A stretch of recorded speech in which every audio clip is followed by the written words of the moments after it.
everybody, Invisiblekatana here doing a reaction and review for the Resident Evil 7 TAPE-02 Redfield trailer. This, of course, is the trailer for, officially, Resident Evil 7 Biohazard Gold Edition.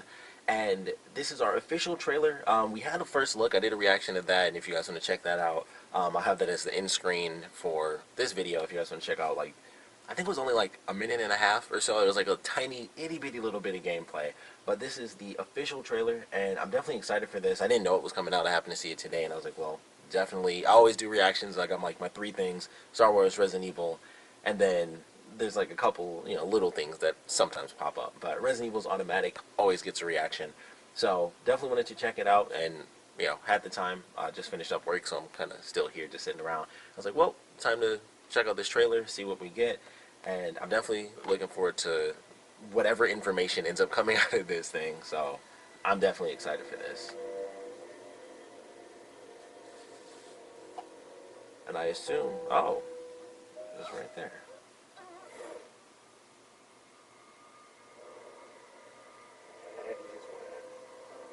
So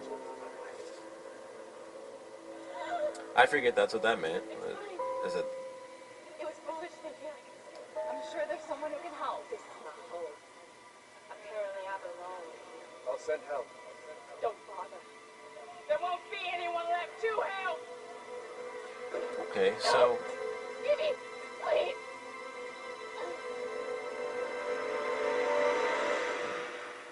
I wasn't expecting them to show that Is it ready?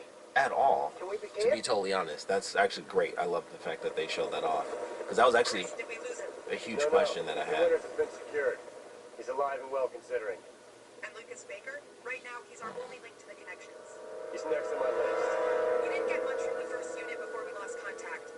We're still analyzing the data, but it looks like he's been running experiments with an E-type immunomycete. Loving the locations so far.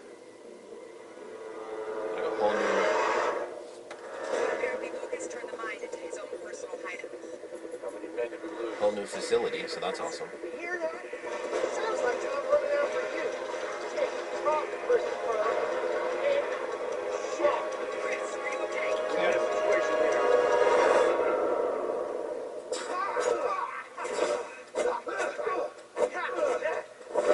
It looked like he was actually cutting him, but it clearly was just missing. Okay.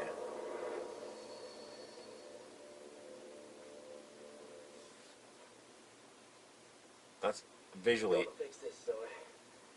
You're my family. Who the F... Okay. Alright, well, I'm just gonna pause that there.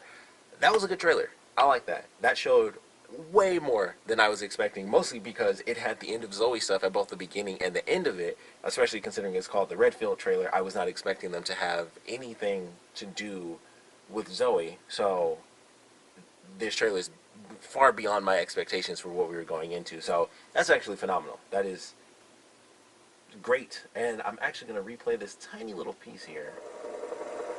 Chris, did we lose him? No. Ethan Winters has been secured.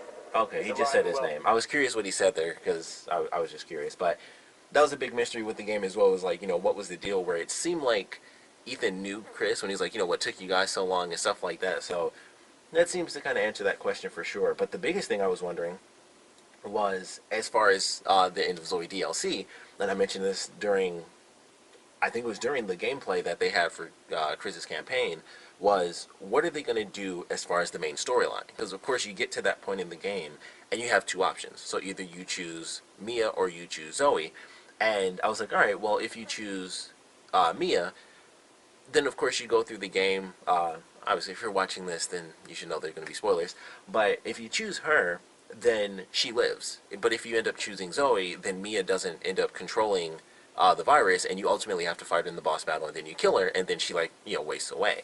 So it's like, okay, I assume that they're going to go with Ethan chose Mia, because for one, that's his wife, and two, that way you can keep everybody alive. It's the easiest way to do that, where it's like, okay, well, if you go with the route that she was cured, she never technically dies. Obviously, Ethan is still with his wife, and then you can still do whatever with Zoe. And I figured that's what they would do just because it made the most sense. So, of course, we get to see that. But then we get to see that she was, frozen in place, and then I don't know, it's like a weird version of um, this crystallization thing because she looked very different. Initially, she like froze in place like everyone else does, and then she starts to look very different. Which, like I said, I thought looked really cool. I like the fact that it was almost like stark white. It kind of makes me think of Code Veronica, honestly, looking at it like this. But I thought that was really cool. I was like, okay, I like that. It gives her like the stark white hair, and she's got like the crystallization has turned white, which I have to assume is because she was supposed to be dead, but she never like deteriorated. And of course, around this time, that's when you end up beating um, Evelyn, and that's how you end up doing that. And so that somehow ends up pseudo curing her, where she doesn't technically die off. So I thought that was very interesting, and I figured she was alive. This was a thing that was in the game. It was one of the biggest questions I had, and it was because when you go through the game, Jack Baker technically, like, he gets cured and that's how he dies, but he's still there within like the weird hive mind thing that's going on. And with Zoe, she's there during that dream sequence as well when Ethan is waking up. And I was like, okay, well, the both of them are there, but Marguerite's not there, which I thought was interesting because she dies and she crumbles away, and you don't see her at all, but you see Jack and you see Zoe. And I was like, okay, it's still a bit convoluted and a bit plot hole-like because it didn't really make sense why he was there and Marguerite wasn't there, because technically you inject him and he crumbles just like Marguerite does. So I don't know if it's just due to the fact that he was, there for such a long time, and the same went for Zoe, where they were still a part of it for such a long time that they were just there still within the hive mind, even if their bodies, deteriorated. But it's very interesting. I'm like, all right, well, she was there in the background, so that must mean she's still alive in some regard. So that sort of answers that question, but like I said, it's still the Jack Baker thing. Like, if she's alive, does that mean he would come back too? I kind of doubt it, but either way, she is alive, and we have a new image now, because initially the image for the End of Zoe thing was like basically just her running, and now we have this dude who I'm just going to assume is like her uncle. It's always like an uncle or something like that. So he comes in, and now the image has changed, and it's him carrying her body, and she's like just stark white with the crystals and stuff, and that should be cool. I would assume, even though they call it End of Zoe, I think this might actually go into the future of the series. I think that's an easy way to do that, where you have this new version of the virus, which may or may not be tied to Umbrella, the original Umbrella, or, however they're doing this stuff with the blue Umbrella versus the original version. But I feel like this could easily go into Resident Evil 8 and, like, just beyond, because there's always a new virus. There's, T, G, C. So the progenitor virus, the P, like, they all rhyme. So you got all the different letters, and then this could be, whatever they want to call it here, with the molded and everything, and her surviving could lead to something new. So I'm very curious how that's going to play out. There are a lot of threads, I feel. Well, there's one particular thread that I think could make its way into the main games. I don't know if they'll stick with Revelations, and that just becomes like its own storyline, because so far the first two games are disconnected from each other. But the second game, for those of you who haven't seen the ending, I won't spoil it, but the way the second game ends, Revelations 2 ends on a pretty decent cliffhanger where it's like, okay, this could take some time, but that can come back into the series in a very, very huge way. So if you haven't played Revelations 2, highly recommend it. It's super fun, by the way. The Revelations games are awesome. But yeah, the way they end Revelations 2 with that story, I was like, this could easily go into a main game, and it would just perfectly fit in, especially if they do, some of the time skip stuff, because Revelations 2, even though it's one of the more recent Resident Evil games, that technically takes place, oh man, when is that one? Because the Revelations games are always like in between the games, the other main games that come out. I think that one is, I want to say after 5. It's like right after 5. It might be, 5, then Revelations 2, then 6. But that's just interesting. And it's been a couple years, and with them doing, Resident Evil like in real time now, where whatever year it is the year within the games. It's been a little chunk of time, and so I would love to see how that plays out. It's been even more time because that was before, it came out after 6, but the time frame was before 6. So, I don't know. That should be very interesting to see that at some point come back into play, and this, I think, could kind of do the same thing where it ends on a bit of a cliffhanger, and it's like, hey, Zoe is kind of still out there in this element, and she doesn't die from this, even though they call it the End of Zoe, like she's going to die. I don't think she will, and I think they're going to figure something out, some way to keep her alive. Maybe she even controls the virus. She can control the molded. Maybe we'll see white molded. That would be cool. It wouldn't surprise me at all, because they made her like stark white and everything. It's like, oh, well, she'll make, the white molded, and she'll be able to control them and stuff. So I don't know. I'm very excited to see it though, especially now that it's not just her; it's this new character who is one of her family members, and then we still have, of course, the Not a Hero DLC. But I'm mostly excited for the End of Zoe stuff, just because I'm so curious how in the world that's gonna play out. Like, both of them technically enhance the main story because, of course, we have the Lucas stuff going on. I love seeing all the little clown faces and stuff. That totally fits if you played the other DLC, like the 21. Man, that's fun. It's super fun, but it gets real intense when you're playing through the game and stuff. And it's like, this is really, really freaking dark, but it's so fun. And he's laughing about people dying and getting fingers chopped off. It's crazy. But it is really fun to play through that. So I like seeing like the clown faces on items and things like that. Of course, and this was something I saw from the gameplay, we saw Chris punch one of the molded, so they brought that back. They still don't show the context buttons and stuff, but obviously it's there. Maybe it won't show up. Maybe that'll be an option, and it's just like, here's how you do this, and then it doesn't show up every time, like 4, 5, and 6, or it'd be like press X or A to do this. So maybe that won't happen, and it's like, you know how to do it, just do it now, and it won't show up every single time you can. You just have to kind of look out for it, but I'm excited. I loved, like I said, the visuals for what we saw for some of the extra locations. I was super happy to see that because I thought it was just all going to be like the underground cave system.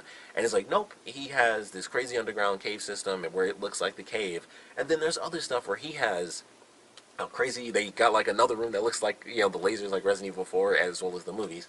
So they got like another crazy looking room and there's like a medical center and stuff. And it's like, okay, this is way beyond what I thought we were going to get as far as the aesthetic for this location. So that has me really excited. Even if it's short, it just is like, alright, even if this is short, it's like an hour, hour and a half. I hope it's like at least 2 hours. That would be amazing. I would love for it to be like 2 hours, 2 hours of the experience. But the difference in visuals for some of those locations they showed had me very excited because I did not expect that. And then, of course, like I said, the other stuff with the End of Zoe content, that was kind of just a great bonus for this. So maybe we'll get an official thing, but I wouldn't mind if this is kind of how it ended out. It's coming this year anyway, because like we only got 2 months. They were in December, so like 2.5 months. So it's super close, and now I'm just even more excited seeing more of the End of Zoe stuff and seeing more content from the Not a Hero DLC. So very excited for this. Thought it was a great trailer because it kind of gave us everything instead of just being like, here's just some more stuff for Chris's campaign, which still would have been great. But then the End of Zoe stuff at the beginning and end as well. It's just phenomenal. It's just icing on the cake there. So I'm excited, just even more excited. Continuously, everything I see is like, all right, that looks good. Visuals, new areas, the surprise content with the End of Zoe stuff at the beginning and end. Everything just looks better and better every time I see a new trailer or new content for this DLC coming out. So I cannot wait until December, and it should be fun. I can't wait to see what they do and how this ultimately wraps up the story of Resident Evil 7. Both these DLC do. Of course, would love to know what you guys thought about this. Sorry I rambled for a super long time. I always do that, but with it being Resident Evil, I tend to ramble like way beyond what I normally do. And I'm just excited. I want to throw like all my theories out there and some of the added stuff, especially with the End of Zoe stuff and seeing her and seeing a new character and everything. So wanted to just make sure I got all my theories and ideas out there for this video. But would love to know what you guys thought about this trailer. Naturally, I want to know your theories for what's going to happen with the Not a Hero DLC, and definitely what theories you guys now have with the End of Zoe DLC, her new look, this new character who, like I said, I'm just going to assume it's the uncle that comes in. It's like the uncle's always like the good guy. Or the bad guy. It's either one of the, great or horrible.